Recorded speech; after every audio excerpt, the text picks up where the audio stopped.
Hey, 586. I have had an absolute shitter here. I literally just spent the last 20 minutes what I thought was recording a video on everything I have behind us here, and when I then turned the camera around, the fucking thing wasn't recording. However, like I said, I am here. I am absolutely committed to this, so I'm doing it again. And excuse me if I seem a little bit brain dead because I'm gonna have to go through all this again. However, we're here. Let's fucking get on with it. So, hopefully you can see. It doesn't look really great on my camera. The lights aren't great in here, so hopefully it's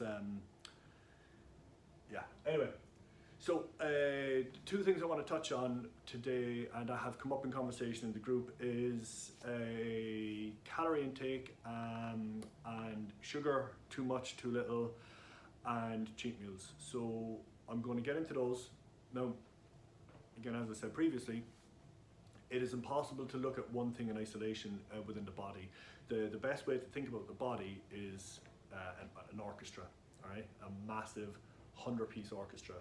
Whereas it's all about balance, and they all intertwine within the others. In an orchestra, there's not just one section, right? There's not just percussion, there's not just strings, there's not just wind, there's not just brass.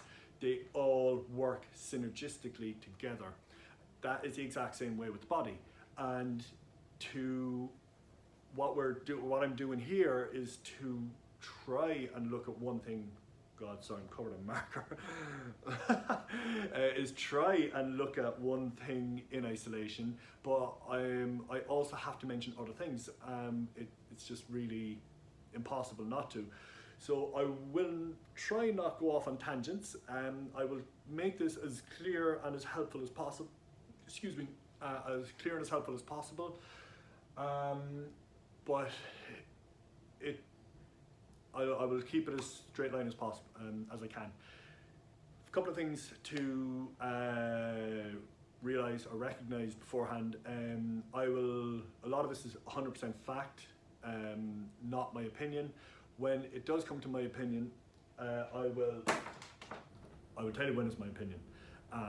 And just from experience, just from like things that I've noticed, like anecdotal things. Right, let's get into it. So, up here we have calories. Very simply, very crudely, our calorie intake will dictate whether we gain, maintain, or lose weight. I'm also really keen to distinguish between weight gain and weight loss versus fat gain and fat loss. And I'll go into those two reasons why. The main distinction is that with weight gain and weight loss, you will gain muscle, or gain or lose muscle, water, fat, and all the connective tissue, ligaments, tendons, things like that. Exact same in weight gain or fat gain, weight loss and fat loss. When you lose, we can lose water, ligaments, tendons, connective tissue, muscle, and fat. So I'm always really, really keen to distinguish between the two things. We're always looking towards fat loss, although it's probably not, in some cases, or a lot of cases, it's not actually a bad thing to lose excess water, to lose bloat and things like that. It's definitely never a good thing to lose connective tissue and ligaments, tendons, and things like that. So, calories, working out calories. First of all, when we work them out before we do anything, it's an educated guess at best. At worst, it's just your finger in the sky, to be totally honest. So the number that you come up with from any calculator in the world is an estimate, not a set in stone number, right? So that needs to be adjusted within the first couple of weeks anyway, and you can only really adjust that if you've actually been tracking things. So if you haven't and you're just eating better, then cool, then improving your health is it's always a priority. Also, when we just look at calories, and I will touch on health, we're not actually focusing on health. And that's when, so the two don't actually go hand in hand, and I'll explain that as we go on as well. So in calories, we have three subsections, or three what's called macronutrients. We have fats, we have protein, we have carbs. Hopefully you can see that. Anyway, this is fats, this is protein, that's carbs. Right. Underneath that, again, I had it all written out already from the previous video. So each of these have a calorie content, right? So 1 gram of fat, fat meaning anything from butter to olive oil, coconut oil, fats from meats, cheeses, nuts, anything, literally anything. 1 gram of fat is 9 calories. I'll stick with fats first. Now, yeah, that's a lot. Right? It's the highest calorie macronutrient. Now, you might be forgiven for thinking, well, if calories are so high in fat, I'll just eat less fat. Well, yeah, in a lot of cases that should be true. However, let me turn that over. We need a certain amount of each of these, and the amount really comes down to the person and preferences, which I will also get into. But if we're talking about ratios and as a generic number, for me personally, I would never go below 15%. Hopefully you can see that. That's a 15 over here. Basically, fats roll within the diet. So you might have heard the term essential fatty acids, or EFAAs. These are essential, well, because our body doesn't produce them themselves. So they're essential because we need to take them from our diets. And the fats, again, oversimplified, very crude example, fats role within the body is to support our hormonal system, endocrine system, thyroid output, things like that. It's vital. So if we're not getting enough fats in our diet, all the hormones that we use to survive, like our leptin or ghrelin, they're our hunger hormones. One tells us when we're full, the other tells us when we're hungry. They'll get down-regulated, so if they're not sending out the right signals, we can end up overeating very easily. Our thyroid, that's supported by, oh God, brain block. T3, that's a hormone. If we don't have enough hormones for that, our thyroid, ultimately our metabolism gets down-regulated. All these things. For men, testosterone. For women, estrogen. Everything gets down-regulated, and ultimately it's trying to drive 100 miles with 75 miles worth of petrol. It doesn't work. You can only go so far as the fuel will allow you. So having enough fats in your good fats, and I'll also explain the difference why, is essential. Fats, there's lots of different types of fats. Oh God, fats is a very, very complex thing in itself. I guess the bad fats are what are called trans fats. So like your vegetable oils, oils that are used in deep fat fryers, to making fries and chips and things like that. And they don't really have any role in your body. They actually cause a lot of disruption. They produce a lot of things called free radicals, which they just literally bounce around the body, causing havoc, basically. Again, all very crude, so if anyone is very up on this, they'll know this is a very simplified version. I'm keeping it that way on purpose. All the good fats do go into certain roles, and they will be put to work to, keep us functioning. Right, protein. Hopefully you can see that as well. Protein, 1 gram of protein is equal to 4 calories. Now, you think, well, fuck me. That's a bit more bang for my buck. And it gets even better, my friends. So, protein is, well, first of all, there's a bit of a myth around protein that too much protein is bad for the kidneys. It's not. That has been, again, that's not my opinion. This is fact. It has been debunked over years worth of research. If you've healthy kidneys, then you have absolutely nothing to worry about. Another side fact, or well, sorry, side opinion. I found it very, very hard to overeat protein. It's very fucking hard. But another really cool thing about protein, it is it only in very rare and very exceptional cases does too much protein, and I'll go into what too much and too little is in a minute, get converted to fat in the body. So anytime we have too much protein, or protein that we don't have a use for, we just end up weeing it out, which is great. Unlike fats and carbs, where that will get stored as fat if it's not put to use. So that's a really, really cool thing about protein. Protein's role within the body, basically it's the building blocks of muscles. And for those of us, or those of you, well, all of you, who are now training regularly, it has two vital roles. In general it has three roles. It will start the process of muscle synthesis through mTOR. I won't get into that. Basically, it's a building block of muscle, so if you want to build muscle, you need to have enough protein. Second job, it helps you recover from exercise a lot quicker, possibly more than any other supplement or any other modality out there. And again, that is something that is shown by the research, not my opinion. People get over DOMs and soreness and stuff like that because ultimately, again, this is a very simplified version. Sore muscles from working out, you guys have gotten it. When you train, you kind of create these slight micro tears within the muscles, which is good because we want that.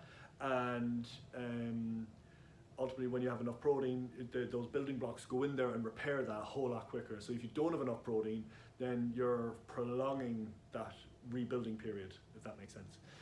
And the third role is the retention of your existing muscle. That is more so when you're in a calorie deficit. So for most of you guys, you're wanting to lose body fat or tone up. This is where I distinguish between weight loss and fat loss. Fat loss is dictated by the retention of lean muscle, but the reduction of body fat, not the reduction. Weight loss is the reduction of both, okay? So protein is vital in that.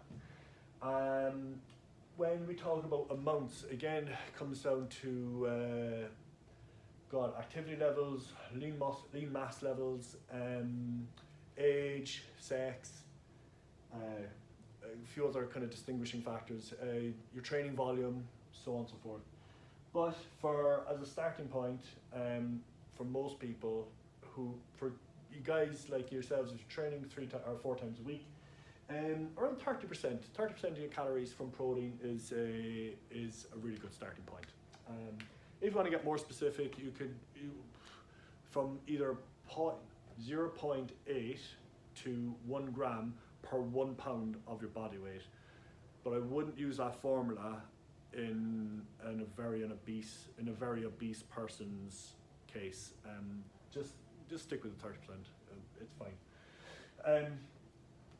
But another really good thing. So you think, 30%, that's a bit high. Well, no, not really, because what we also have is up here, I don't know if you can see it, it's called a thing called TEF, all right? That stands for the thermic effect of food. Now, everything we eat has a thermic effect. What that means is that the food we ingest needs a certain amount of energy to actually break it down and then digest it and send it to the cells or send it to the small intestine and all the rest. So the processes in which involved in the digestion of it has a certain amount of energy cost. So protein is the highest thermic effect, TEF, of all the macronutrients. So if I Now for me personally, I have about 35% of my calories from protein, but the reality is only about say 27 to 30% of that protein actually gets to my muscles, because around 5 to 8% is used in the digestion of itself. So that's why you need to have that little bit more, okay? And so when people, or when you might have seen the term calorie or metabolism boosting foods and things like that, then, well, how I would interpret that is protein, because the more protein you've coming in, the more your metabolism's gone up to burn, to just even digest that food. So that's a win, right? And the next thing, I'll turn the camera over here. I've been get on to what has recently been described as my bad side. Over here, hopefully you can see that. One second, I'll try and bring it. I also have the camera balanced on a chair here, which is why I can swing the room. So we have carbs and sugars.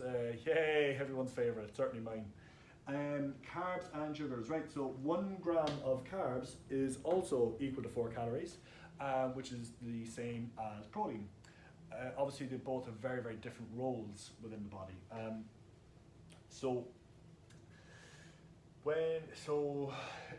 Carbs, again, we can break carbs down into 2 different types, simple or complex, or fibrous and simple. Again, I don't want to go too much into it, because like I said, my intention here today is to actually clear things up and not to make things more complicated. So 1 gram of calories is equal to, 1 gram of carbs is equal to 4 calories. Right. So with certain diet modalities, diet types, and so on and so forth, a couple of popular ones will just, so this is, first of all, this is a universal truth, all right? This is fact. And every diet that's ever been into existence and will come into existence fits into this model, okay? So for example, we can talk about the keto diet, which is really low carb, really high fat. Now, so let's say we have 60% of our calories here from fat, and let's say we have, 30% from protein, and we have the remaining 10% from carbs. Now, there's nothing inherently magical about the keto diet if our calorie intake is where it needs to be. So it's not a case of you can eat endless amounts of fat and you happen to be a fat burning, fat losing machine. Like, that doesn't work. Now, you might think as well, like I said earlier on, oh, but you said fats support your hormonal system and your metabolism. Well, it does, but there's that can only go so high. Like, it's the equivalent of trying to put, I don't know, $200 worth of petrol into a tank that can only hold 150. That extra $50 worth is just going to go all over the floor, right? And it's the same as this. You know, we have a certain calorie amount, and which is different for everyone. So mine will be different to, for example, Julia, my partner, she is literally half the size of me, and my calorie intake to maintain is about 3,000, and hers is about 1,500. Now, she is 5'2", so, you know, but that is where we're at. So I literally need, to maintain my size and function and everything else, double the amount of food that she does, right? And it's, well, you know, obviously I'm male, I have more muscle, go on and on and on, but that's where we're at. So in this context, keto is so, you know, it's not like we can chunk down fucking 50 avocados a day and wash it down with a pint of olive oil and expect to lose weight. No, we will gain fat by that. So it's like, when I see things like, oh, the keto diet, and I'm not bagging on the keto diet, I'm just pointing that out because it's the first thing that came into my head. And these other ones, if it fits your macros, so that's another one, that's huge in the fitness industry. And again, so if it fits your macros, basically is how I see it, and this is just my opinion, the justification of eating shit, a lot of junk food, but whilst hitting your macro and calorie intake. What it does is it doesn't consider your health, okay? So healthy foods, your vegetables, your fruits, things like that, which are full of nutrients, minerals, vitamins, and phytonutrients, that doesn't consider that. So, you could, for example, so we'll come back to the carbs one here, okay? Oh, there I am. Yeah. If, for example, right, I have 300 calories worth of bananas, which is roughly about 3 bananas, and I have 300 calories worth of chocolate, which is probably around a chocolate bar, normal sized one. In this context, in the calorie context, they're the exact same thing. Our bodies only interprets it as energy, as fuel. It does not know if one's healthier than the other. So from the calorie point of view, you're fine. They're both the exact same. Now, from a health point of view, this is different. And from a hormonal point of view, it has very, very different things. Now, that's what I said. This is very hard, or actually impossible, to not talk about other things within this. But I'm trying not to go too much into it, okay?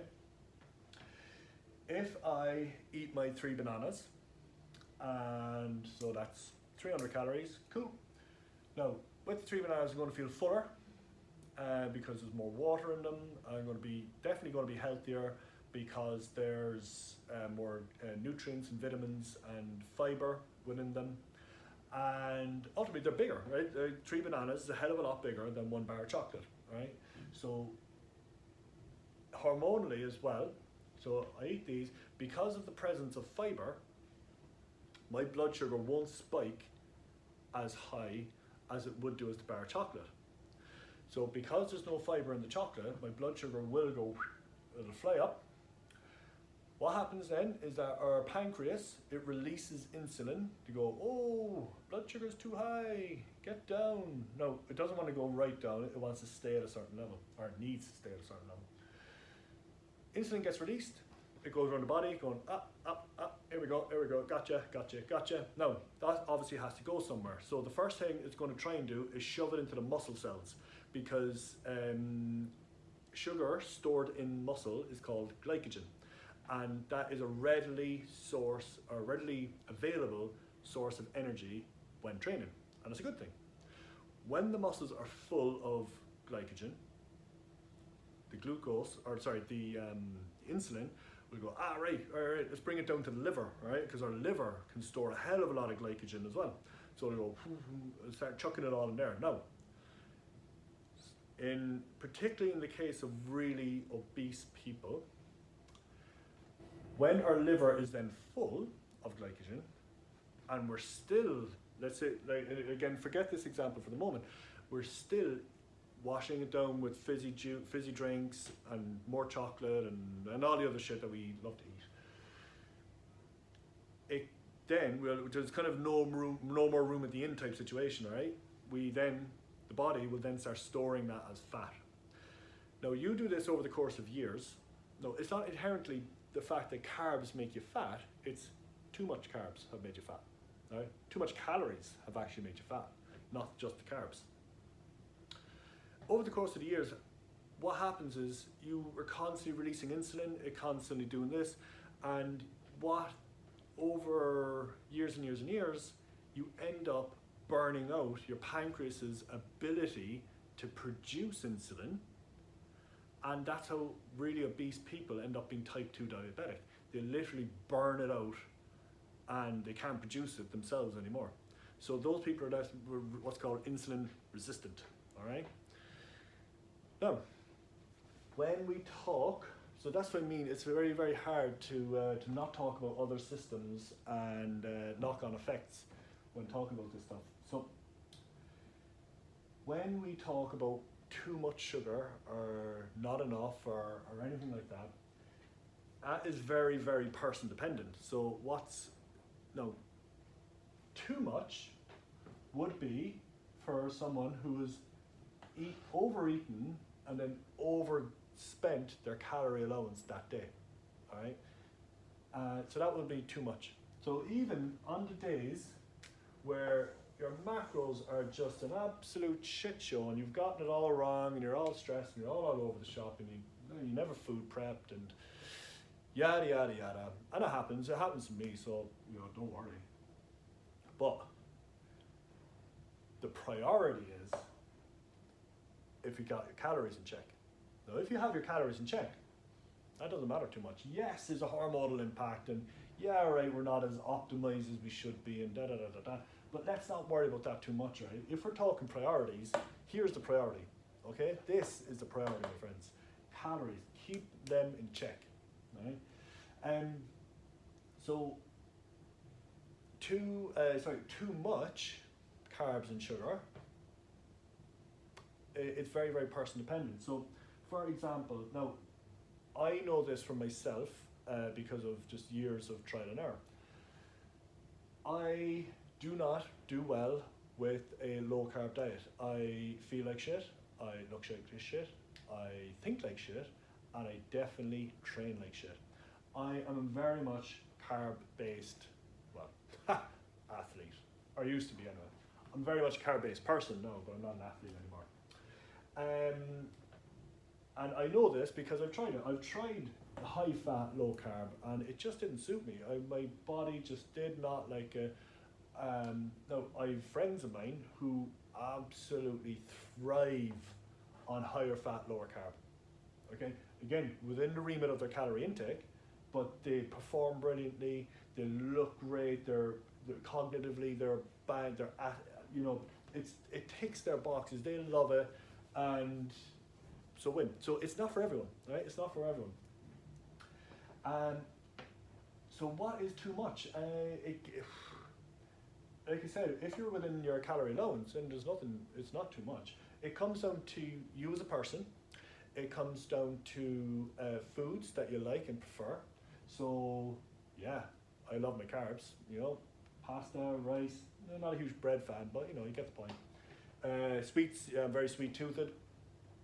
So I think it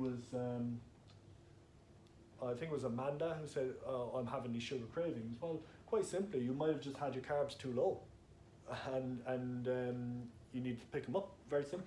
Again, so if you're talking ratios, like I said, I never go lower than 15% for myself, but at the moment I'm about 25%. Here I'm always at about 30-35%, and then the remaining ones are carbs. Again, this one, your protein, would be the one that I would very least likely change, and these you could play around with. Now, also, let's put this in a bit of context. If you have no fucking interest in getting into macros, just track your calories. That is the priority. Things will change and everything, if it's too much, if it's too, and it can be, it's overwhelming, it can be a pain in the arse. I've done it for years, so I don't even think about mine anymore. But, for a lot of you guys, this is brand new, and, it's a lot to take on. So, I would never really change this.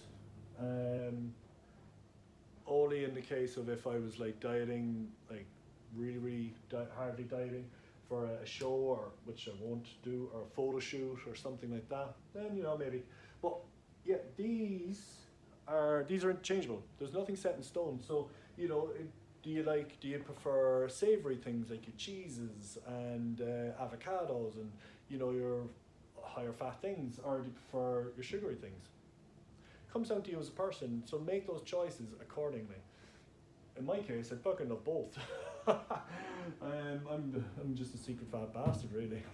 But but I have definitely noticed I perform way better when my carbs are up. Simple as. But again, that's just me. If you want to get into this, then I would just recommend you experiment.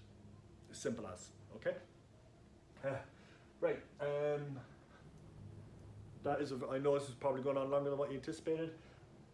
but I am doing doing my level best to really simplify this. So I know we're about a half an hour mark here, guys, so I'm going to wrap this up pretty quickly. Let's go to touch on cheat meals. I hate the term. I really fucking hate the term, mainly because it creates a bad mentality straight away, bad psychology. Cheat meals, it makes you think of certain foods are higher value, and therefore you start mentally craving them. In essence, you start physically craving them. And then it really devalues the food that you are eating, and it makes it bland, it makes it boring, it makes it shit, and you regret it, and you hate it, and you not regret it, you what's the word? You just start to really dislike it. So, is it cheating if you plan it? I would say no. Let's take Brandon for example. No, I'm not picking on you, Brandon, but I think it was you who mentioned you set out to have yourself 2 cheat meals over the next 30 days, and within the first 5 days you've already blown it and had 2 of them. Now, I'm not, like I said, I'm not picking on you, I'm just using that as an example. So 2 things went wrong there. You didn't plan them, and you didn't give yourself enough. So, for example, we have Monday to Sunday up here, okay? So Monday, Wednesday, Sunday here. Now, over the course of a week, let's say we have created a calorie deficit of 500 calories. So, right, so you've increased your output in the form of walking and training more, and you've decreased your input in the form of better food and better nutrition. So from that is, hopefully you can see this, 500 calories per day that you're burning. So you multiply that by six, right? Because that's Monday to Saturday. So that is 3,000. That is 3,000 calories you have burned from Monday to Saturday. Now, Sunday comes along and you have agreed to have a takeaway, go for dinner, go for lunch, whatever it is. This is how I kind of work with my life and how it works for me. So 1 day a week I will always plan to go out or have a takeaway. Because I like to use the carrot and not the stick, knowing that I'm going to go out makes it way easier to stay on track. Having a set date will have me look forward to, usually towards the back end of the week. Tend not to go out during the week anyway, to be honest. It also makes me look forward to it, you know, simple. So, now, coming up, let's say I'm picking Sunday here just as an easy day. It can be obviously any day that you like. Now, coming up to Sunday, I will have burnt 3,000 extra calories. So you have decided to order in a pizza, and let's say a pizza is 1,000 calories, give or take. So you eat your pizza. Now what you've left over is a net loss of 2,000 calories for that week. So you still won. You're still winning. You have still created a big deficit whilst also having a meal out and whilst also training. So you haven't undone anything.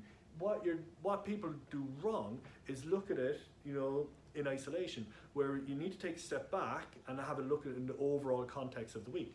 So one meal within reason, and make sure it's one meal, yeah, not a whole day, because that's where it tends to go really wrong.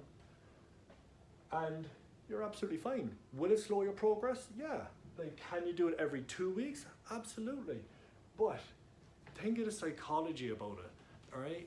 If you tell yourself you can't have anything, you're going to crave that thing more than anything else in the world, right? If I tell you now, right now, do not think about pink elephants.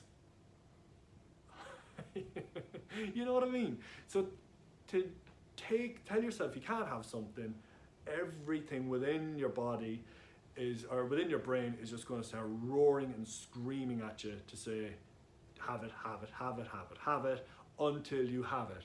And then you end up, oh my God, I fucked up my diet, and so on and so forth. and then you're back on that cycle. Okay, so that's why I hate the term cheat meals. It's just food.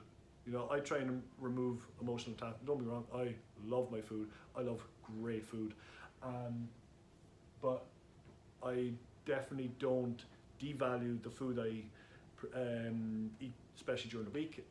It definitely serves a purpose, and I also make it so I like the taste of it. But equally, then I don't overlove other types of foods then either. Well, barring ice cream. But ice cream for me is what's called a trigger food. I would also advise you to try and minimize that. Trigger foods is where you have no stop button, right? I cannot open a tub of Ben and Jerry's and have half it. No fucking way. I am going to town on that bad boy, and I ain't sharing shit with no one, right? It's as simple as that. So with ice cream, I have no off button, so very rarely will I ever have it in the house, all right? So things like that, you've got to be aware of. So with cheat meals, I hate the term, I like the term refeed, because you're just refeeding your mind more than anything, giving yourself that break. Plan it, right? Take your partner out for dinner, plan something, do something romantic, have a nice night in, make sure it's in the diary so you can then have to look forward to it, okay? So, sorry this has gone on a little bit longer than I anticipated, guys. Hopefully it has cleared things up and made some sense. Like I said previously, I'm here, I'm absolutely committed to making this 30 days the best 30 days that you possibly can. So please watch this video. I know it takes a bit of time, but it is valuable, and have a great day. Lots of love, guys. Take care. Bye.